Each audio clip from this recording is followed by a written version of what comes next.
Good morning, everyone. So, let me give a brief introduction about myself first. My name is Dr. Saarthak Bakshi, and I jokingly introduce myself as what do I do for a living is I make babies. My 24/7 job is to make and produce babies. You must have seen Wiki Donor, so not the Wiki part, but the Dr. Chadda part. And as a fertility specialist, I have a very incredible question, and I wanted to present here today that all of you must be thinking, India, the most populous country in the world, more than 1.4 billion people. Do we need more people? Do we need more babies? And for me, the answer is always yes. Not because I am a fertility specialist, but I will take you through the journey of why India needs more people or more children and how do we prepare for it. But before going there, let us historically understand. We are approximately 9 billion people in the world as of now, constantly increasing.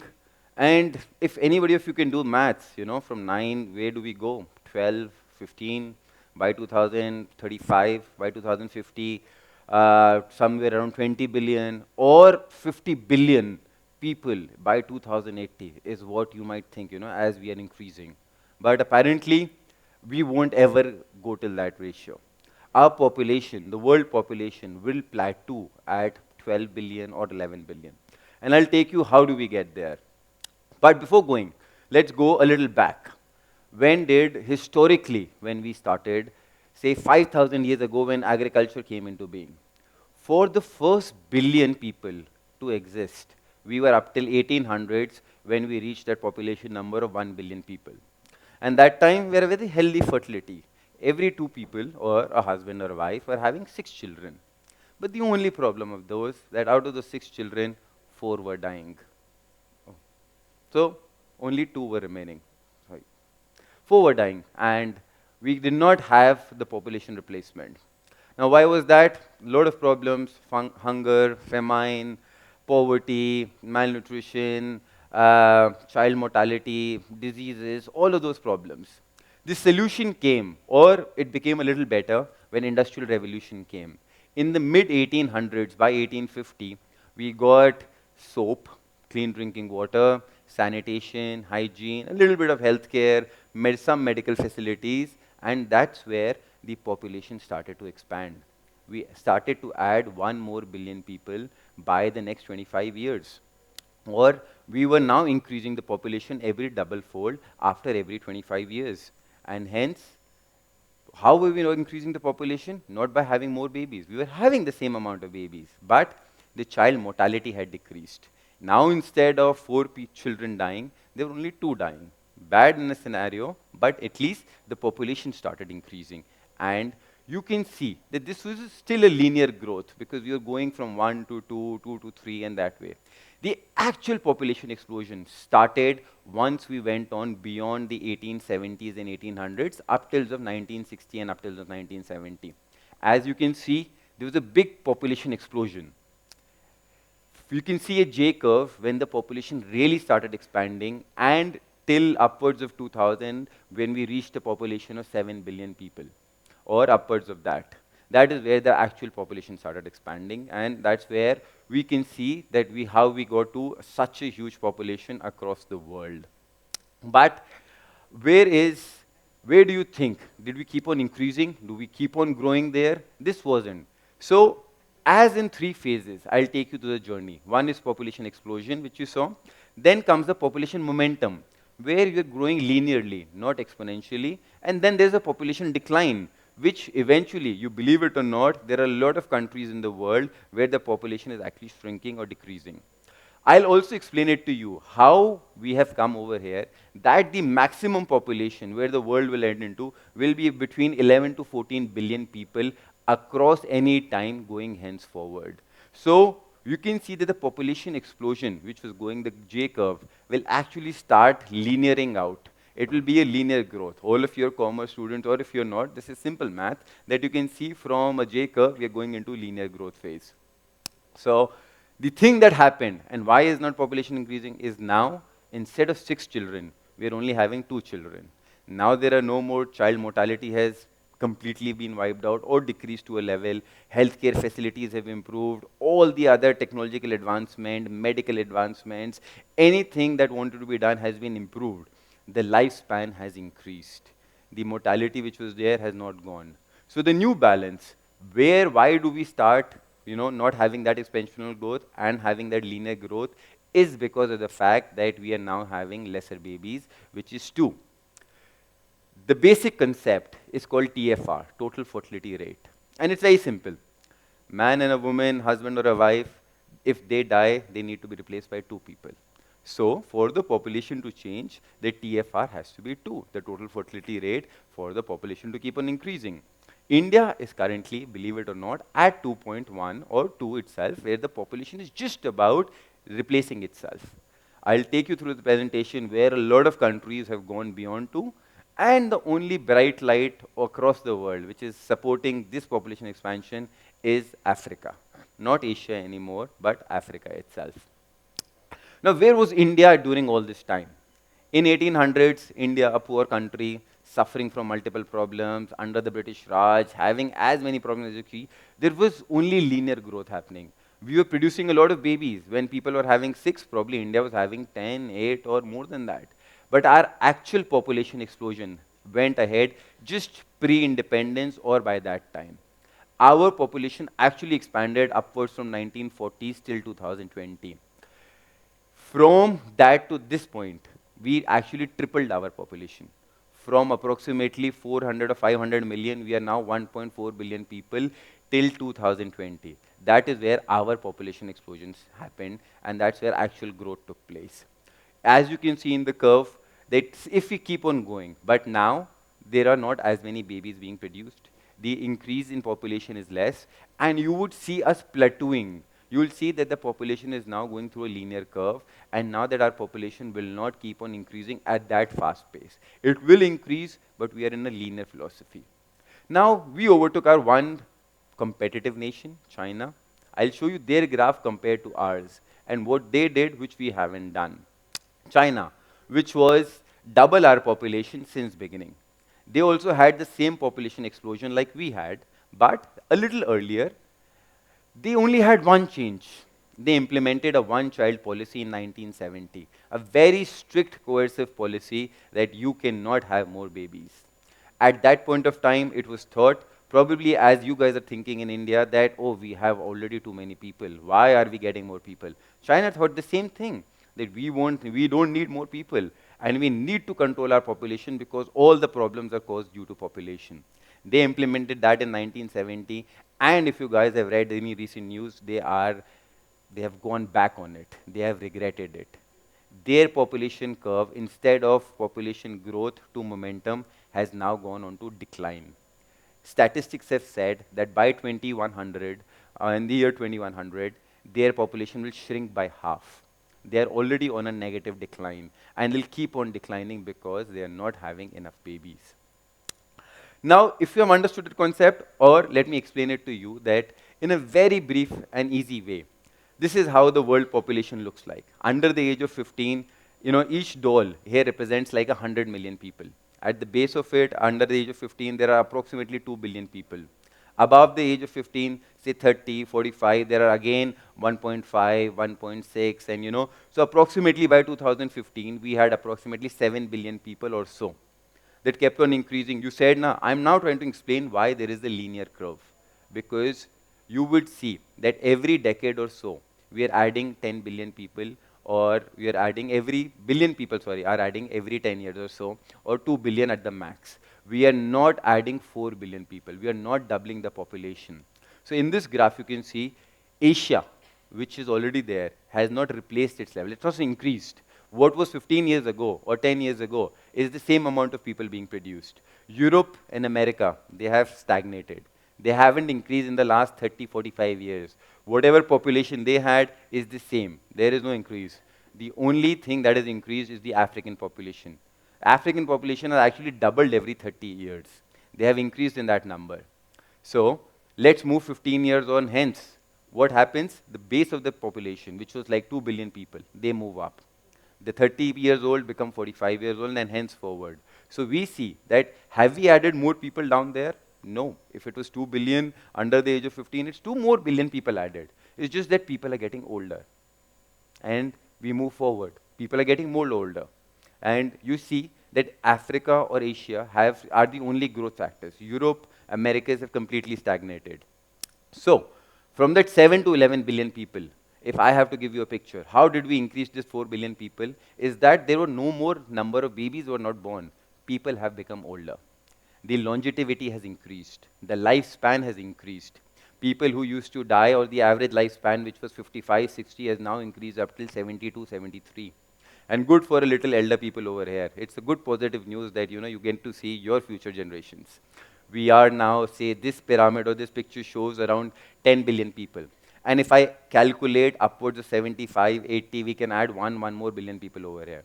And that's how we reach 11 or 12 billion people, and that's the max statistics. Over here, you can see that the Asia population will decrease. If I have to give you in a nutshell, that every 4 children born, three would probably be Africans by the next 24 years, and 1 would be an Asian. This is how. So the demography will shift from Asia to Africa. So we can expect more Nigerians, Kenyans, Somalians, and that's the harsh reality of it, because we Indians are also stagnating. The world population growth rate has been on a constant decline. The population is increasing, but the growth, as I said, has gone on a decline. The only positive factor over here, currently, apart from Africa, the only positive thing is India. Our young population, people under the age of 25. We have the maximum population which is under the age of 25, and that's the statistics for it. I told you by 2100, and that's a harsh reality. China, Korea, Japan, the most advanced Asian economies, are on a population decline curve. This is they will lose out on 50%, 60%, 40% of their populations. Even the global fertility rate has gone down below 2. Multiple European countries, Italy, Germany, Australia, you would see that they are on a population decline. That means they are not producing enough babies to replace their own population. But you ask me, does India need more people? Don't we have enough mouths to feed? What do we do with all these people? Do we have enough jobs for them? Do we create enough new metrics? Is there any growth momentum? How do we support all of that?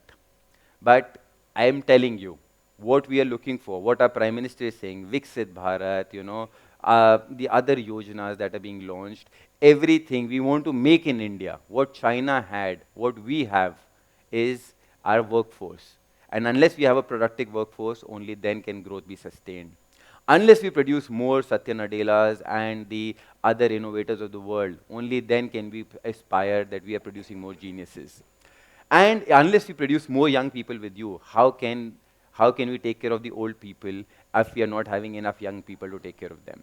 Because our longevity has already increased, our lifespan has already increased. So we require those young people to balance out the aging population.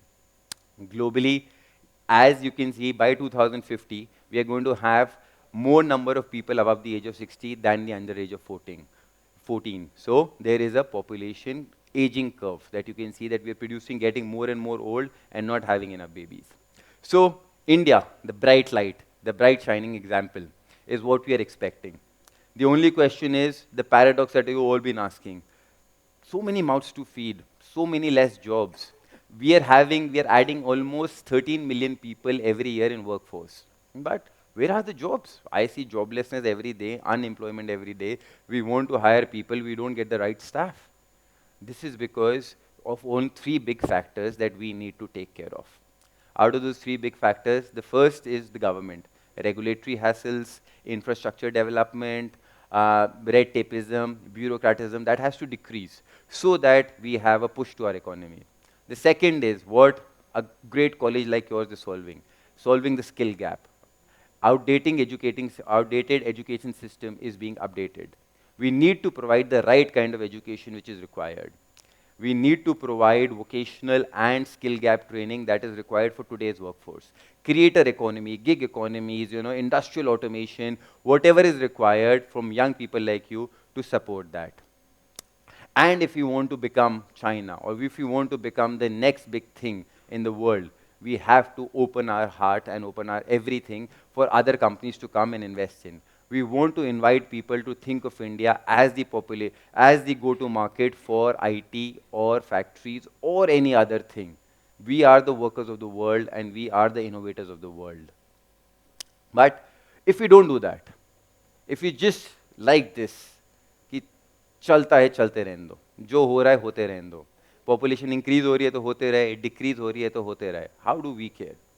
I'll tell you what happens in these future scenarios. If there is if I can calculate it in three perspectives, if it is status quo, if the population increases, decreases. Korea has a TFR or fertility rate of 0.72. Their population is on decline. They have spent $210 billion in the last 16 years to increase their fertility level, but they are not producing enough babies. Germany incentivizes every couple to have babies. They're paying you money. Please, बच्चा करो, हम पैसा देंगे. आप बच्चा भी करो, बच्चा देखेंगे भी हम.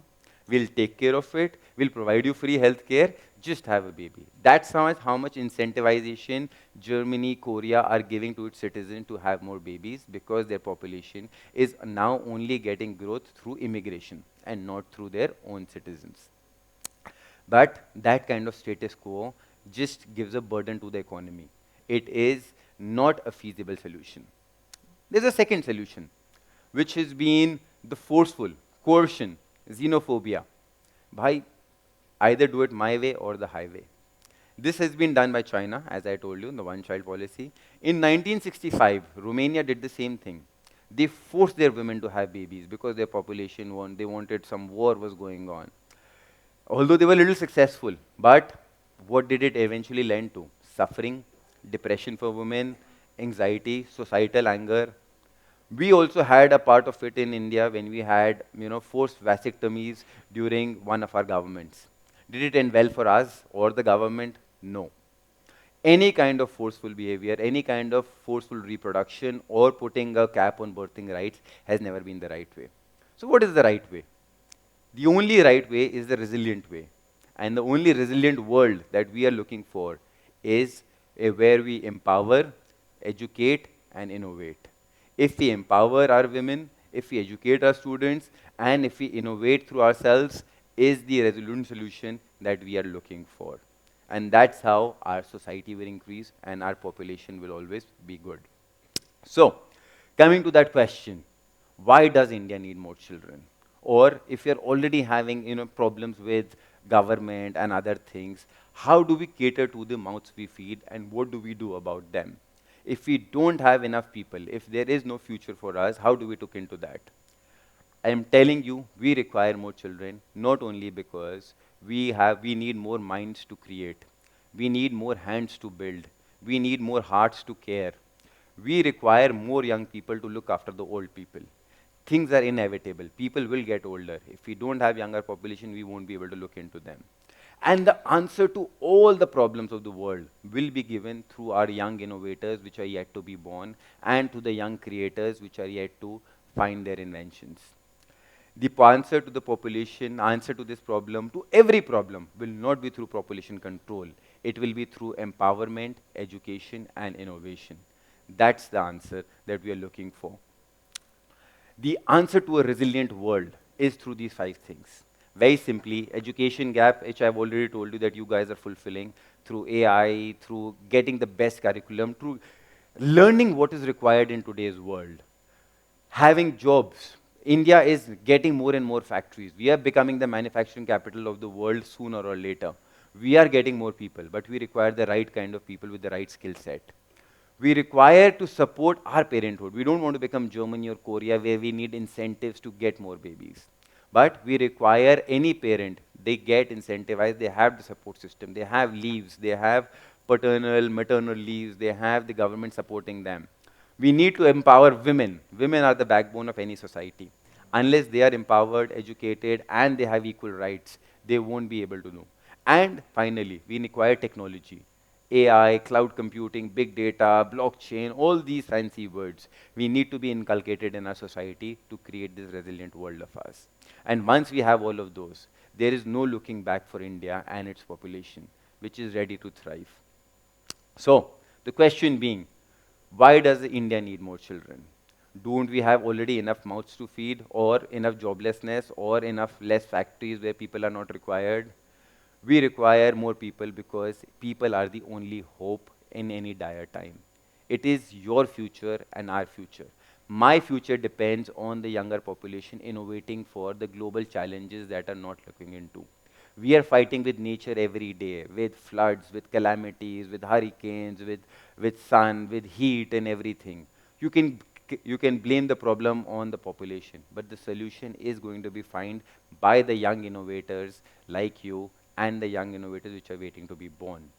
Population isn't the problem. Finding the solution to that overpopulation or finding the solution to any problem will be done through young people like you and the people ready to be born. Because the real wealth of any nation is always its people. It has always been and it will always be.